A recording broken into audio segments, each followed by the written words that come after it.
Hello everyone, and welcome back to Growing with God. Today, I have a very important subject to discuss, and that subject is, should Christians judge others? In Matthew chapter 7 verse 1, Jesus Christ made a very important and straightforward statement. He said, "Judge not, that ye be not judged." Many Christians take this to mean that they shouldn't judge anyone, but today, I would like to break down what this verse actually means. So, if we read from verses 3 to 5, it gives us a clue as to what Jesus Christ was trying to say in this verse. It says, "And why beholdest thou the mote that is in thy brother's eye, but considerest not the beam that is in thine own eye? Or wilt thou say to thy brother, Let me pull out the mote out of thine eye, and behold, a beam is in thine own eye? Thou hypocrite, first cast out the beam out of thine own eye, and then shalt thou see clearly to cast out the mote out of thy brother's eye." So, if we take this to account when interpreting Matthew chapter 7 verse 1, we will notice that Jesus Christ wasn't saying not to judge at all, but was saying that we should make sure that we aren't guilty of that same offense if we are judging other people.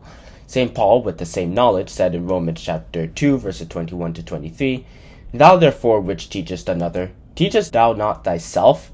Thou that preachest a man should not steal, dost thou steal? Thou that sayest a man should not commit adultery, dost thou commit adultery? Thou that abhorrest idols, dost thou commit sacrilege?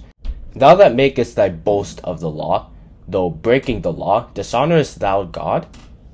For example, if we are judging someone for desiring something that isn't his, we should first make sure that we haven't stolen a bunch of things before, judging other people for doing so. We should repent and change our ways first, and then we become qualified to judge others. The idea is that if we are judging people, it should be righteous judgment. Righteous judgment refers to judging people who have done wrong and have sinned when we ourselves are not guilty, which is why St. Paul said in 1 Timothy chapter 5 verse 20, "Them that sin rebuke before all, that others also may fear." But if we are judging biased and hypocritical judgments, then we should apply Matthew chapter 7 verse 1 and keep our mouth shut. But overall, Matthew chapter 7 verse 1 isn't telling us to not judge anyone at all. In fact, we see many instances of righteous people actually judging others.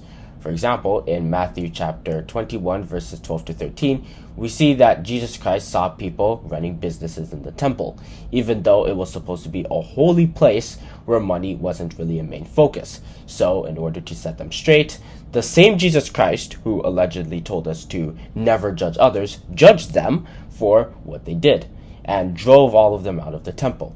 So clearly, Jesus Christ wouldn't have judged others if he didn't like the idea of being quote-unquote judgmental, as some people like to put it. And Phinehas was another righteous man who judged others. In Numbers chapter 25 verse 7, Phinehas saw a woman and a man committing adultery, and instead of doing what many wicked people want you to do and just watch and do nothing, he made a bold move by picking up a javelin and killing them for the offense that they did. Obviously, since this was righteous judgment, God wasn't mad at him at all for this, but was pleased, and God blessed Phinehas.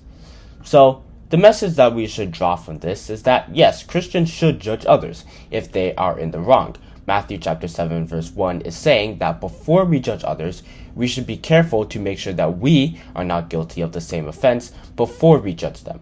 So, if we want to call someone out for being a thief, we have to first self-reflect to make sure that we aren't thieves ourselves, so that we won't forget to repent from our sin. This is what St. Paul had to take into account during his preaching, according to 1 Corinthians chapter 9 verse 7. Here it says, "But I keep under my body, and bring it into subjection, lest that by any means, when I have preached to others, I myself should be a castaway." But anyway, if you have enjoyed this video, I'll greatly appreciate if you hit those like and subscribe buttons down below, as it will help out our channel a lot. And also to click that notification bell, because we're always coming out with new Growing with God videos that I will never want you to miss. Have a great day, and we'll see you in the next one.